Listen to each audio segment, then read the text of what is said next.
चंद्रपुर राज्य में पीतम्बर नाम का एक गरीब ब्राह्मण रहता था। कथा सुनाकर, धार्मिक कार्य कराकर उसे जो भी धन मिलता उससे जैसे तैसे अपने परिवार का पालन पोषण करता था। उसके परिवार में उसकी पत्नी कल्याणी, 2 बेटे और एक बेटी थी।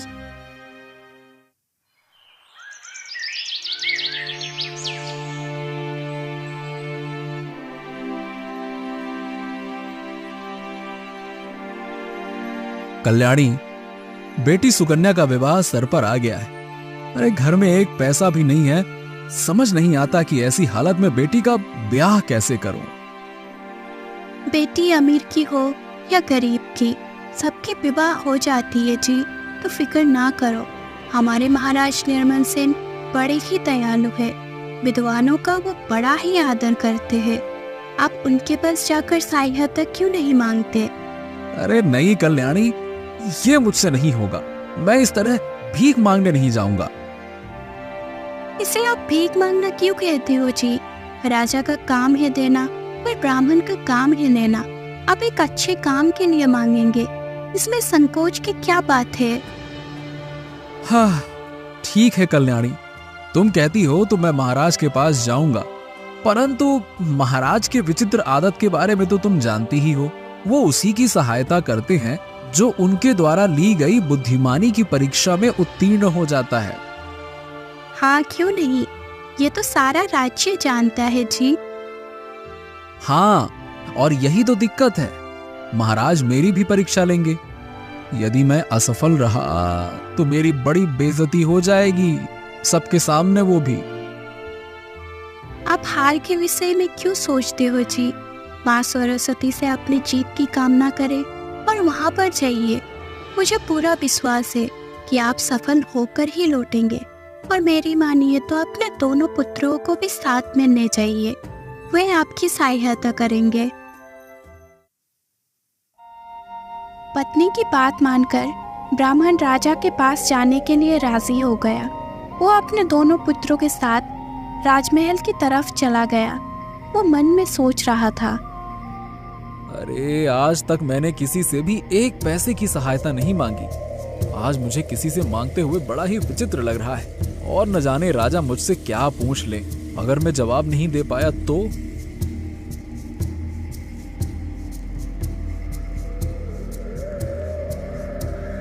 जल्दी ही वो राजमहल में पहुंच गया। प्रहरी ने जाकर राजा को संदेश दिया, महाराज की जय हो। राजमहल के द्वार पर एक निर्धन ब्राह्मण अपने 2 पुत्रों के साथ खड़ा है। वो आपसे मिलना चाहता है महाराज।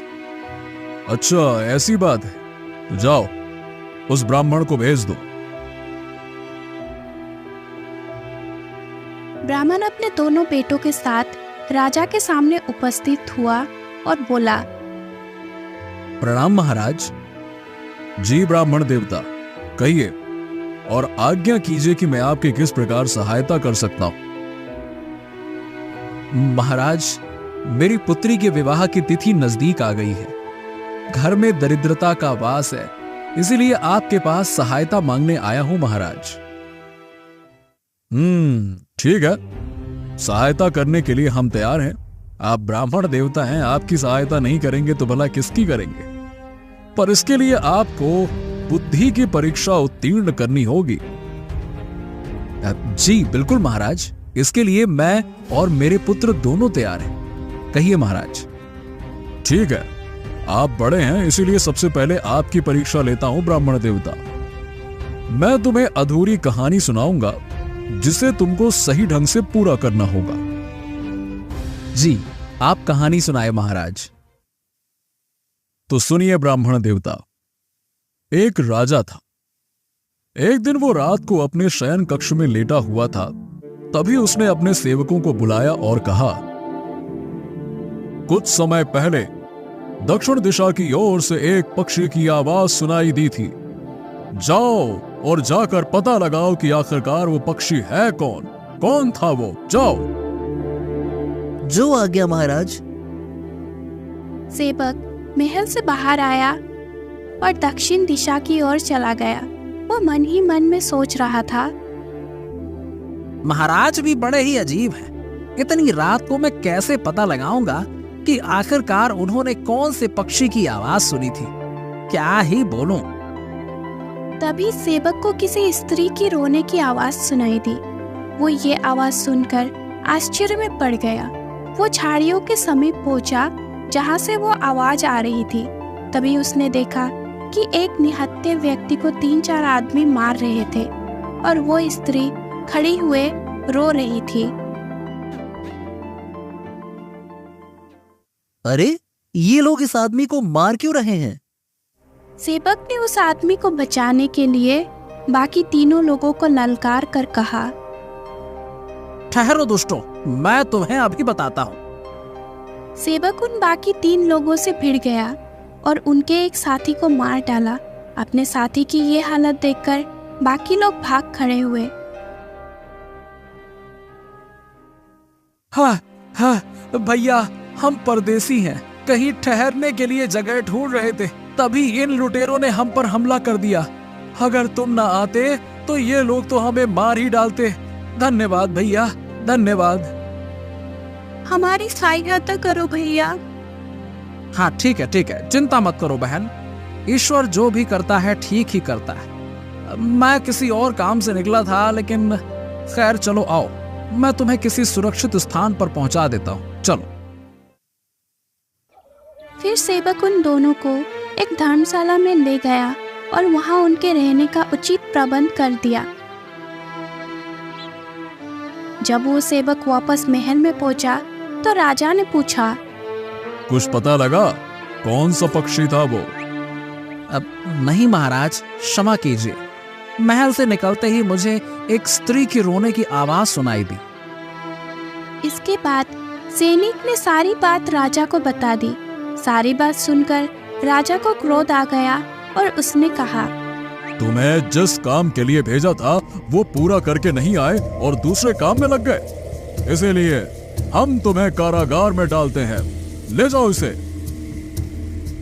राजा के आदेश पर सैनिक को कारागार में डाल दिया गया।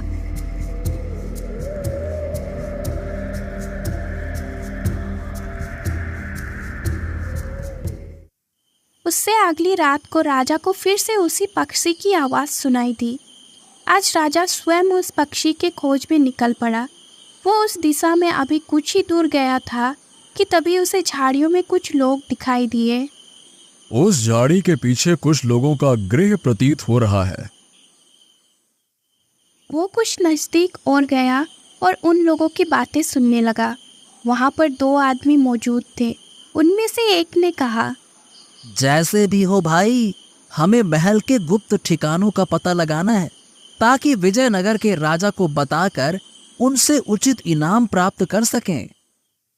हाँ भाई, तुम बिल्कुल ठीक कहते हो, हम दोनों मिलकर इस काम को अंजाम देंगे, ठीक है।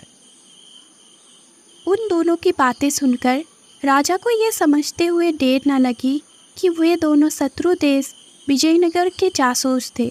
राजा ने सोचा, ये तो शत्रु देश विजयनगर के जासूस हैं और हमारे महल में घुसने की योजना बना रहे हैं। इन्हें सबक सिखाना बहुत जरूरी है। ये सोचकर राजा अपने तलवार लेकर उन दोनों पर टूट पड़ा और उन दोनों का वध कर दिया।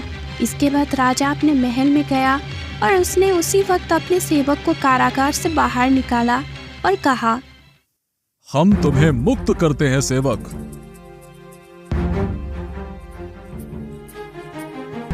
ब्राह्मण देवता, तो कहानी के अनुसार जब राजा सेवक को एक बार दंड दे चुका था, फिर उसने उसे मुक्त क्यों किया, बता सकते हो? अभी बताता हूं महाराज, तो आप मेरी बात सुनिए। राजा ने सेवक को मुक्त करते हुए उससे ये कहा था, सैनिक, तुम निर्दोष हो। उस पक्षी का पता लगाने हम स्वयं भी गए थे। शत्रु देश के गुप्तचरों का भांडाफोड़ तो कर सके, मगर हम परिंदे की जानकारी नहीं प्राप्त कर सके। हमें समय और परिस्थितियों को देखकर ही चलना पड़ता है। वही तुमने भी किया, इसीलिए जाओ, तुम निर्दोष हो।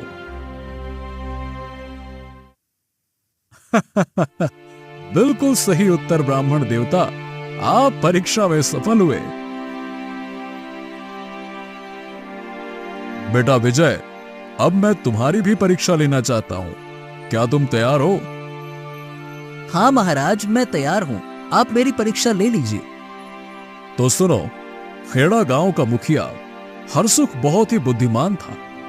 वो रोज गांव वालों से नए और अनोखे प्रश्न पूछा करता था। उसी गांव का रहने वाला एक लड़का जिसका नाम बिरजू था, वो उसके हर प्रश्न का बड़ी ही सूझबूझ से उत्तर देता था। एक दिन मुखिया ने बिरजू से पूछा, अरे ओ बिरजू, क्या तुम कोई ऐसे 2 व्यक्तियों को ला सकते हो जिनमें से एक ने कभी सच ना बोला हो और दूसरे ने झूठ? हाँ बिल्कुल मुखिया जी, मैं ऐसे आदमियों को ला सकता हूँ। आप बस मुझे 1 दिन का समय दीजिए, मैं ले आता हूँ। ठीक है बिरजू, जाओ, मैं तुम्हें कल तक का समय देता हूँ, जाओ।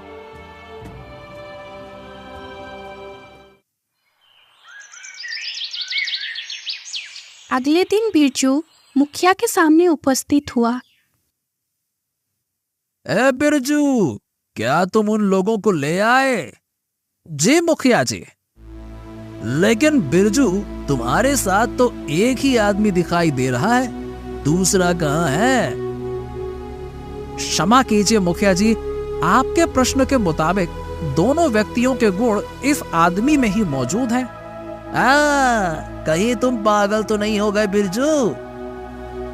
इतनी कहानी कहकर राजा निर्मल सेन ने कहा, युवक, क्या तुम बता सकते हो कि बिरजू अपनी बात पर क्यों अड़ा हुआ था? महाराज, बिरजू ने मुखिया से सही कहा था, उसने मुखिया को बताया था। नहीं, मैं बिल्कुल ठीक हूँ मुखिया जी।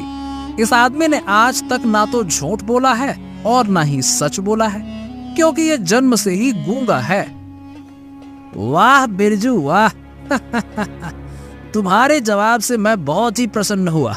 बढ़िया बढ़िया।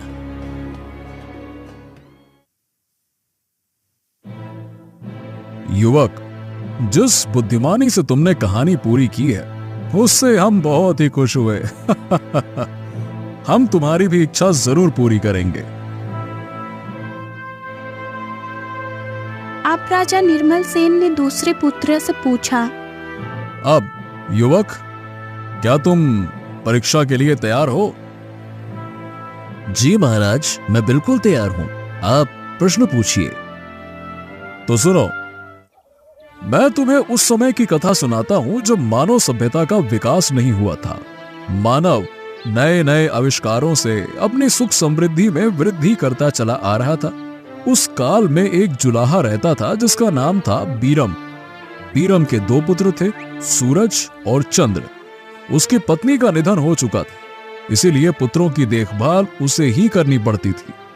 उसके पुत्र बड़े ही नटखट थे। धीरे धीरे समय बीतता गया और दोनों पुत्र बड़े हो गए। बीरम अक्सर ये बात सोचा करता था, हाँ, काश इस घर को संभालने के लिए कोई स्त्री होती तो कितना अच्छा होता। अरे वो पूरा का पूरा घर साज संवार कर रखती। मैं कितना भागा हूं भगवान।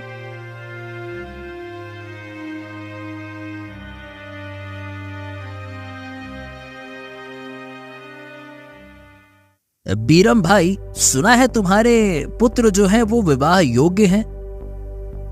आपने ठीक सुना है शंकर भाई, ये मेरे दोनों पुत्र सूरज और चंद्र हैं।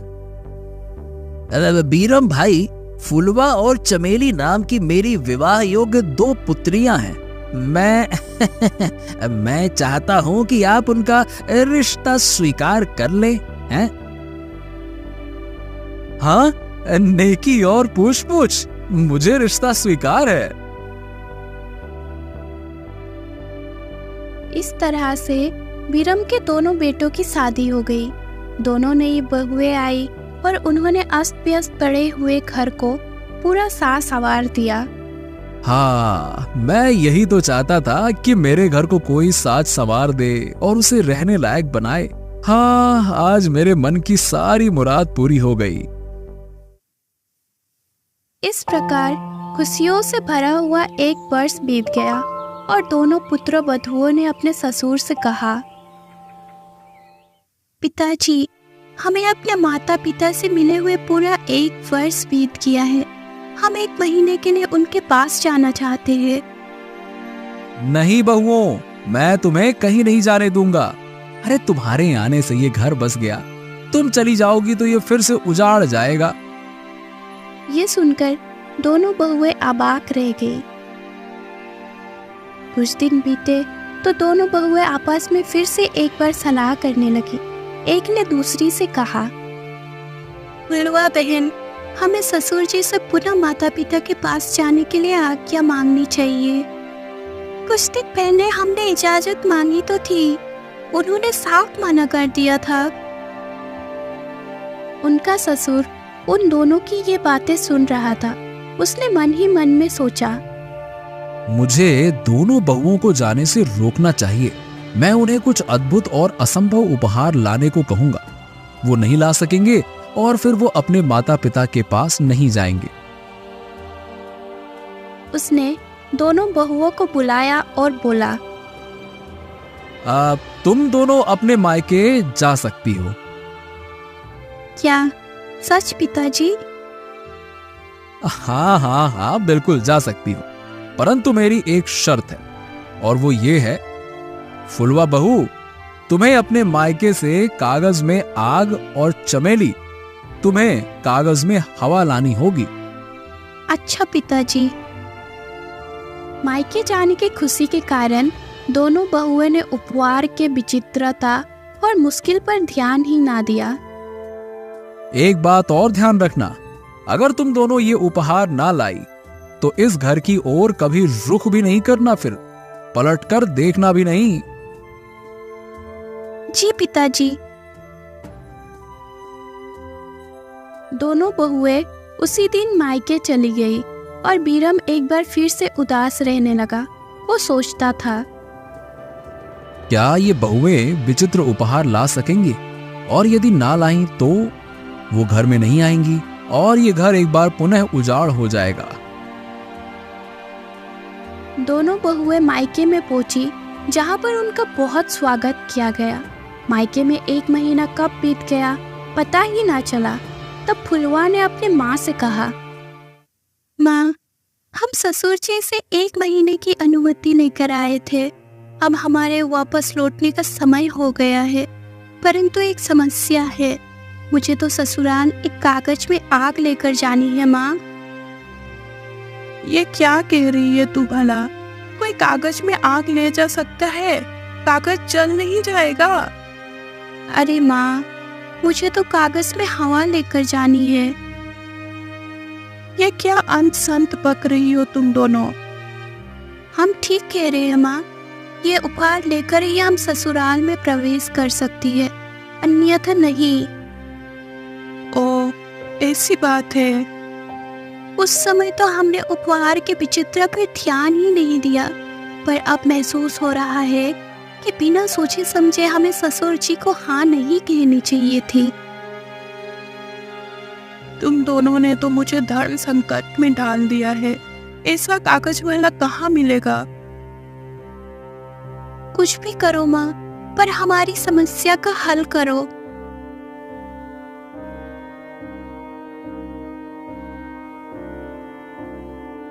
तुम फिक्र ना करो, मैं तुम्हें मतोय प्रधान के पास लेकर चलती हूँ। वह बड़ा ही बुद्धिमान आदमी है, अवश्य ही हमारी समस्या का हल वो निकाल देंगे।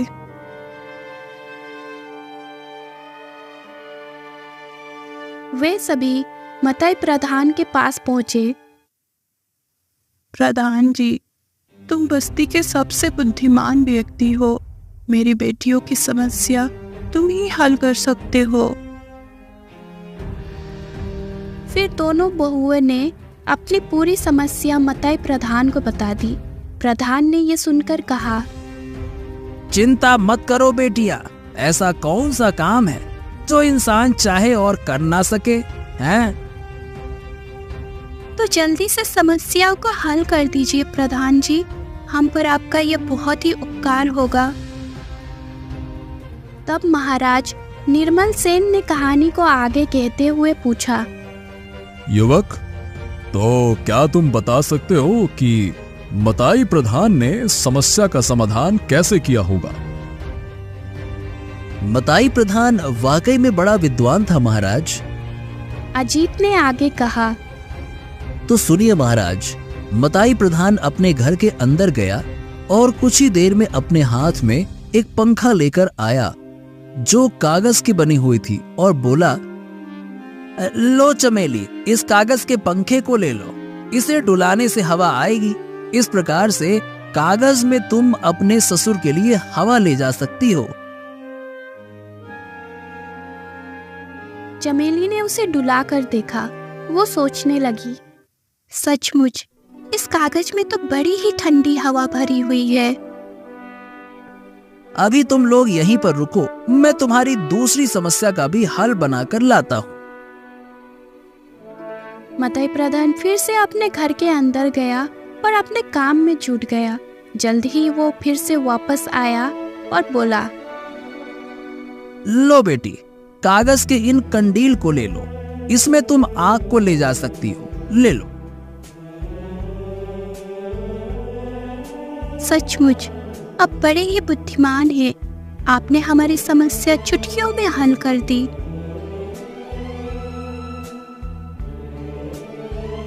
दोनों बहनें कागज का बना हुआ पंखा और कागज का बना हुआ कांडील लेकर अपने ससुराल में आ पहुंची और उनके आते ही उनके ससुर ने पूछा, क्या तुम मेरे दोनों उपहार लेकर आई हो? हाँ पिताजी, ये कागज का कंडील है। दिन के समय हम द्वार पर लटका देंगे, जिससे घर की शोभा बढ़ेगी और रात को इसमें दीपक जलाने से ये प्रकाश फैलाएगी। तब चमेली ने कागज का पंखा दिया और कहा, पिताजी, इसे आप अपने चेहरे के पास डुला कर देखें। ओह, इससे तो बहुत ही अच्छी हवा आ रही है बहू, ये पंखा केवल हमारे परिवार को ही सुख नहीं देगा, बल्कि दुनिया भर में प्रचलित होकर लोगों को सुख देगा। बेटियों, तुम बहुत ही मूल्यवान उपहार लाई हो, पर तुम दोनों इन उपहारों से भी ज्यादा मूल्यवान हो। मैं तुमसे बहुत ही खुश हुआ और जब चाहे तुम अपने मायके जा सकती हो। इतनी कहानी कहकर अजीत चुप हो गया। तब महाराज ने कहा, युवक, तुमने बड़े ही उत्तम ढंग से कहानी पूरी की। तुम भी हमारी कसौटी पर बिल्कुल खरे उतरे हो। धन्यवाद महाराज, धन्यवाद। ब्राह्मण देवता, तुम और तुम्हारे पुत्र दोनों ही अत्यंत विद्वान हैं, बुद्धिमान हैं। तुम्हारी बेटी का विवाह खूब धूमधाम से किया जाएगा, परंतु मेरी एक शर्त है। अब क्या अभी भी कोई शर्त बाकी है महाराज? हाँ ब्राह्मण देवता, मैं अपनी दोनों बेटियों का विवाह तुम्हारे बेटों के साथ करना चाहता हूँ, यानी तुम्हें समधी बनाना चाहता हूँ। ये आप क्या कह रहे हैं महाराज? अरे कहाँ राजा भोज और कहाँ गंगू तेली? ऐसा कुछ नहीं है, ये सब हमने बहुत ही सोच समझकर निर्णय लिया है। ब्राह्मण देवता, तुम इसकी चिंता ना करो।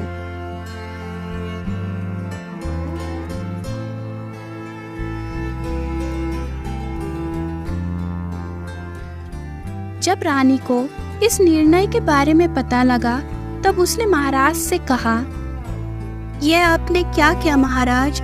राज्य के साधारण युवकों के साथ राजकुमारियों का विवाह निश्चित कर दिया। महारानी, अजीत और विजीत निर्धन परिवार से हैं, परंतु वो साधारण नहीं है, वो बहुमूल्य नगीने हैं। बुद्धिमानी के मामले में वो बिल्कुल भी कम नहीं है और वो निश्चय ही हमारी बेटियों के पति बनने योग्य हैं।